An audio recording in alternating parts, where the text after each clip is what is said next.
ఆరాధనలోనికి మిమ్మల్ని ప్రేమతో ఆహ్వానిస్తూ మీ అందరికీ నా హృదయపూర్వక వందనాలు తెలియజేస్తున్నాను. ప్రియ దేవుని బిడ్డలారా, ఎలా ఉన్నారు? మీరంతా బాగున్నారని నేను నమ్ముతున్నాను. ప్రతిదినం మీ అందరి కోసం మేము ప్రార్థిస్తున్నాం. మీరు తెలియజేసే ప్రతి ఒక్క ప్రార్థన అవసరత నిమిత్తమై మేము ప్రార్థిస్తున్నాం. దేవుడు ఖచ్చితంగా మీ జీవితాలను ఆశీర్వదించే దేవుడై ఉన్నాడు. ప్రియ దేవుని బిడ్డలారా, ప్రతి ఉదయం దేవుడిచ్చే వాగ్దానాలు మన జీవితాలకు ఎంతో ఆశీర్వాదకరంగా ఉన్నాయి కదా. ఆయన వాగ్దానాలు మనల్ని ఎంతగానో ధైర్యపరుస్తున్నాయి, ప్రోత్సాహపరుస్తున్నాయి. నా మట్టుకు నేనైతే ఎంతగానో ధైర్యపరచబడుతున్నాను. మరి మీరు కూడా ధైర్యపరచబడుతున్నారు కదా. మరి ఈ దినం కూడా దేవుని యొక్క వాగ్దానం ఏమిటో, ఏ వాగ్దానం నా కొరకు ప్రభు ఇచ్చారు అని ఆశతో ఎదురు చూస్తున్నారు కదా. మరి మనందరి కొరకు ప్రభు చక్కటి శ్రేష్టమైన వాగ్దానం ఇచ్చారు. ఆ వాగ్దానం ఏమిటో చదువుకుందాం. యెషయా గ్రంథము 54వ అధ్యాయము 10వ వచనాన్ని చదువుకుందాం. పర్వతములు తొలగిపోయినను, మెట్టలు తత్తరిల్లినను, నా కృప నిన్ను విడిచిపోదు. Praise the lord. ఎంత శ్రేష్టమైన వాగ్దానాన్ని ప్రభు మనకిస్తున్నారు. ప్రభు అంటున్నారు, పర్వతములు తొలగిపోయినా, మెట్టలు తత్తరిల్లిన, నా కృప నిన్ను విడిచిపోదు. ప్రియ దేవుని బిడ్డలారా, మన దేవుడు ఎంత గొప్ప దేవుడా, ఎంత శ్రేష్టమైన వాగ్దానాలతో మనల్ని ఎంతగానో బలపరిచే దేవుడై ఉన్నాడు కదా అండి. చూడండి, పర్వతాలు ఎంతో స్థిరమైనవి, ఎంతో స్ట్రాంగ్గా ఉంటాయి కదా.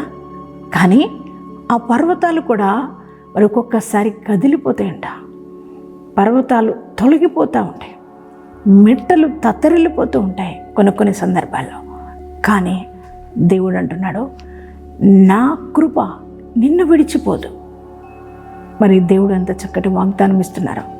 నిజమే, నీ జీవితంలో, మీ జీవితాల్లో పర్వతం లాంటి మనుషులు అంటే అంత గొప్పవారు నాకున్నారులే. మరి ఏ సమస్య వచ్చినా, ఏ బాధ వచ్చినా, ఏ కష్టం వచ్చినా వారు నాకు అండగా ఉన్నారు. నాకేం భయం లేదు, నాకేం దిగులు లేదు అని నువ్వెంతో ధైర్యంగా నడుస్తూ ఉన్న సమయంలో, నీకు కష్టం వచ్చినప్పుడు, నీ జీవితంలో నష్టాలు వాటిల్లినప్పుడు, అలాగే నీ బ్రతుకులు అనేక శోధనలు ఎదురవుతున్నప్పుడు, ఆర్థిక పోరాటాల్లో అల్లాడిపోతున్న వేళ, మరి వారికి నీ సమస్య తెలియజేసినప్పుడు, మరి వారు నిన్ను విడిచి వెళ్ళిపోయి ఉండొచ్చు కదా. ఎవరైతే నీకు తోడుగా ఉంటారనుకున్నావో, ఎవరైతే నీకు అండగా ఉంటారనుకున్నావో, వారు ఈ రోజున నిన్ను విడిచిపోయిన పరిస్థితి, కనీసం నిన్ను పలకరించని పరిస్థితి, కనీసం నీ వైపు చూడని పరిస్థితి. ప్రియ దేవుని బిడ్డ, మరి ఈరోజు నీకున్న సమస్యలను బట్టి ఎవరైతే నీకు తోడుగా ఉంటారనుకున్నావో, ఆ సమస్యల్లో వారు నీకు తోడుగా లేకపోతే ఈరోజు నిరాశ, నిస్పృహల మధ్యలో నలిగిపోతూ, నా జీవితం ఇక అయిపోయింది, నా సమస్యలు ఇక క్లియర్ అవ్వు, నా సమస్యలు ఇక తొలగిపోవు, నేను ఇదే ఇబ్బందిలో, ఇదే కష్టాల్లో, ఇదే అప్పుల్లో, ఈ అనారోగ్య పరిస్థితుల్లో నేను ఇక ఇలా ఉండిపోవలసిందేమో అని ఒకవేళ బాధపడుతూ కృంగిపోతూ ఉన్నావేమో. దేవుని బిడ్డలారా, అందుకే దేవుని నీతోనే మాట్లాడుతున్నారు. ఈ రోజున మీతోనే ఆయన మాట్లాడుతున్నారు. ఆయన అంటున్నారు, పర్వతాలు తొలగిపోయినా, మెట్టలతో తత్తరిల్లిన, నా కృప నేను విడిచిపోదు నానా అని దేవుడు మాట్లాడుతున్నారు. ప్రియ దేవుని బిడ్డ, ఎందుకో తెలుసా? నువ్వు ఆయన బిడ్డవు. ఆయన స్వరక్తం ఇచ్చి నేను సంపాదించుకున్నాడు. నువ్వు ఆయన సొత్తైన బిడ్డవి. ఆయన నీ దేవుడు, నిన్ను నిర్మించిన దేవుడు, నిన్ను రక్షించిన దేవుడు, కృపోన్నతుడు ఆయన. ఆయన కృపను నీకు చూపి ఉన్న దేవుడు. ఆయన కృప మరి నీ పైకి వచ్చినప్పుడు అది నిన్ను విడిచి వెళ్ళిపోదు నాన్న. ఆయన గ్రేస్, ఆయన కృప ఎంతో విలువైంది, ఎంతో శ్రేష్టమైంది. ఆయన కృపకు పాత్రలు అవడమే మన ధన్యులం. ప్రియ దేవుని బిడ్డ, మరి నువ్వు అనుకుంటున్నావు, మెట్టల్లాంటి వారు, మరి పర్వతాల లాంటి వారు, అంత గొప్పవారు నన్ను విడిచి వెళ్ళిపోయారు, మరి ఇక నాకు దేవుని కృప లేదేమో, ఇక ఆయన అనుగ్రహం లేదేమో, అందుకనే ఇలా అయింది అని బాధపడుతున్నావేమో. అందుకే దేవునితో మాట్లాడుతున్నారు. పర్వతాలు తొలగిపోయినా, మెట్టలు తత్తరిల్లినా, నా కృప నిన్ను విడిచిపోదు నానా అని దేవుడు నీకు వాగ్దానం ఇస్తున్నాడు. దేవుని బిడ్డ, నీకున్న సమస్యలు, నీకున్న బాధలు, నీ కష్టాలు, ఆర్థికపరమైన ఇబ్బందులు, అప్పు బాధలు, అనారోగ్య సమస్యలు, కుటుంబ సమస్యలు, వ్యాపార సమస్యలు, ఏ సమస్యలతో అయితే నువ్వు అల్లాడిపోతూ నలిగిపోతున్నావో దేవుడు ఈరోజు నీతో మాట్లాడుతున్నారు.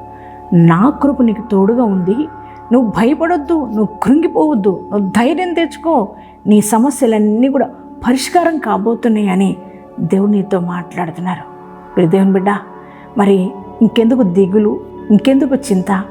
నీకు పర్వతాల లాంటి మనుషులు నీతో లేకపోతేనే, మరి మెట్టల అంటే కొండల్లాంటి వారు, మరి గొప్పవారు, ఉన్నతమైన వారు నీకు తోడుగా లేకపోతేనే నీకెవరో తోడుగా ఉన్నారు తెలుసా? సర్వోన్నతుడు, సర్వశక్తిమంతుడైన దేవాది దేవుడు నీకు తోడుగా ఉన్నాడు. ఆయన కృప నిన్ను విడిచిపోదు. అందుకే ఇక నువ్వు ధైర్యం తెచ్చుకో, మరి సంతోషంతో యేసయ్యకి థ్యాంక్స్ చెప్పు. యేసయ్యా, నేను చాలా దిగులుతో కృంగుదలతో ఉన్నాను, ఇదే నా సమస్యలు ఏంటి, నా ఇబ్బంది పరిస్థితులు ఎలా పరిష్కారం అవుతాయి ఈ సమస్యలన్నీ అని ఎవరు నాకు తోడలేరని బాధపడుతున్నా, అది చక్కటి వాగ్దానం ఇచ్చావయ్యా, అందును బట్టి నీకు థ్యాంక్స్ డాడీని యేసయ్యకి థ్యాంక్స్ చెప్తారా? యేసయ్యకి థ్యాంక్స్ చెప్పండి. ఈ వాగ్దానాన్ని మీ హృదయంలోకి రిసీవ్ చేసుకోండి. ధైర్యంగా ఉండండి. ఈ వాగ్దానం ఎత్తి పట్టి ప్రార్థన చేయండి. ఎవరైతే ఈ వాగ్దానం రిసీవ్ చేసుకున్నారో మీ అందరి జీవితాల్లో ఈ వాగ్దానం నెరవేర్చబడునుగాక. అంత మాత్రమే కాదు, ఈరోజు మరి ఎవరైతే మ్యారేజ్ డేస్ చేసుకుంటున్నారో, బర్త్డేస్ చేసుకుంటున్నారో మీ అందరికీ నా శుభాభివందనాలు తెలియజేస్తున్నాను. అందరం కూడా ప్రార్థన చేసుకుందామా? పరిశుద్ధుడ మహోన్నతులకు దేవానికి వందనాలు, స్తోత్రాలయ్యా. మీ ఘనమైన శ్రేష్టమైన నామమునకు వందనాలు డాడీ. ఈ ఉదయకాలం మీరు ఇచ్చిన శ్రేష్టమైన వాగ్దానం కొరకే నీకే కృతజ్ఞతలు, స్తోత్రాలు. పర్వతాలు తొలగిపోయిన, మెట్టలు తత్తరిల్లిన నా కృప నిన్ను విడిచిపోదని వాగ్దానం ఇచ్చిన దేవుడివి, నమ్మదగిన దేవుడు. నీ వాగ్దానాన్ని ఎంతమంది బిడ్డలు రిసీవ్ చేసుకున్నారో వారందరి జీవితాల్లో ఈ వాగ్దానం నెరవేర్చబడునుగాక. ప్రియ తండ్రి, నీ బిడ్డల కుటుంబాల్లో వ్యక్తిగతంగా, ఆర్థికంగా, ప్రభువా నా తండ్రి ఆరోగ్యపరంగా నాయన ఎన్ని సమస్యలతో బాధపడుతున్నారో వారి సమస్యలన్నీ కూడా యేసుక్రీస్తు నామంలో పరిష్కారం అగునుగాక. తండ్రి నాయన అయ్యా, రోగులుగా బలహీనులుగా ఉన్న వారిని ముట్టండి, తాకండి, స్వస్థత దయచేయండి. చదువుకునే బిడ్డలకు మంచి జ్ఞానం దయచేయండి. అయ్యా, వివాహం కాని పిల్లలకు వివాహాలు జరిగించండి. అయ్యా, బిడ్డలు లేని వారి గర్భాలు తెరవండి నాయన. ప్రభా, చెదిరిపోయిన కుటుంబాలను కట్టండి ప్రభా.